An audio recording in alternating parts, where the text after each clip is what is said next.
Hello, আসসালামু আলাইকুম। আজকে আমরা আবারও চলে আসলাম গরুর হাটে, গরু কেনার জন্য। এর আগের হাটে আমরা এসেছিলাম, সেদিন গরু কেনা হয়নি।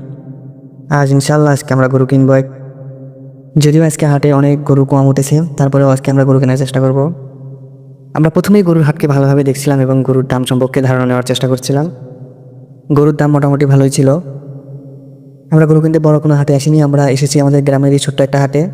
তবে হাট ছোটো হলেও এখানে প্রচুর পরিমাণে গরু পাওয়া যায়। এখানে দেশি বিদেশি সব ধরনের গরু এখানে পাওয়া যায়। অন্যান্য হাটের তুলনায় এই হাটে একটু সিন্ডিকেট কম হয়। এই হাটে গরু কিনে অনেকটা শান্তি পাওয়া যায়।